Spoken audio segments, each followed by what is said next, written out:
اعوذ باللہ من الشیطان الرجیم، بسم اللہ الرحمن الرحیم۔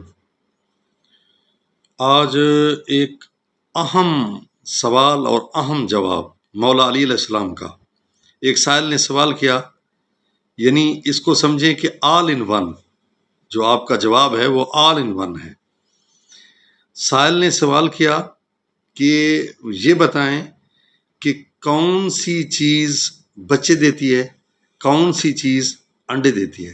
شاید پوچھنے والے کے ذہن میں یہ ہو کہ مولا تو کائنات کی پوری چیزوں کو گنتے رہیں گے اور گننے میں بہت زیادہ ٹائم لگ جائے گا، ٹھیک ہے، اور کہتے ہیں کہ اس وقت مولا نماز کی تیاری کر رہے تھے، ٹھیک ہے۔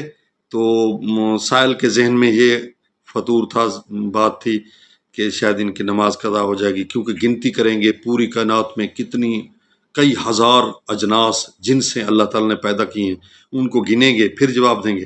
آنکھ جھپکنے میں مولا نے جواب دیا، فرمایا کہ جن چیزوں کے کان بہر ہیں وہ بچے دیتی ہیں، جن چیزوں کے کان اندر کی جانب ہیں وہ انڈے دیتی ہیں۔ تو اس نے کہا مولا آپ نے سوچا ہی نہیں؟ تو آپ نے فرمایا کہ جب آپ کا ہاتھ دیکھیں، آپ کا ہاتھ سامنے ہے نا؟ کہا ہے۔ تو فرمایا اس کی انگلیاں کتنی ہیں؟ 5۔ تو آپ نے پوچھا آپ نے سوچا کیوں نہیں ہے کہ آپ کے ہاتھ کی انگلیاں کتنی ہیں؟ اس نے کہا میرے سامنے ہیں۔ تو فرمایا اللہ نے مجھے جو علوم عطا کیے ہیں، آپ کے سامنے آپ کا ہاتھ ہے، میرے سامنے پوری کائنات ہے، میں پوری کائنات کا علم رکھتا ہوں، اللہ نے مجھے عطا کیا ہے، اس لیے میں اس علم کامل کے ذریعے جانتا ہوں کہ پوری کائنات میں کون کون سی چیز جو ہے وہ انڈے دیتی ہے اور کون کون سی بچے دیتی ہے۔ فرمایا یہ کلیہ ہے، آل ان ون کلیہ ہے کہ جن چیزوں کے کان بہر ہیں وہ بچے دیتی ہیں، جن کے کان اندر ہیں وہ انڈے دیتی ہیں۔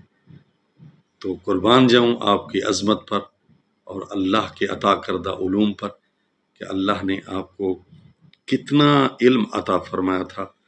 تو دعا ہے کہ اللہ تعالی ہم سب کو علم کے ساتھ محبت نصیب فرمائے، علم حاصل کرنے کی توفیق نصیب فرمائے اور اسے بندوں تک پہنچانے کی توفیق نصیب فرمائے اور عمل کی توفیق نصیب فرمائے۔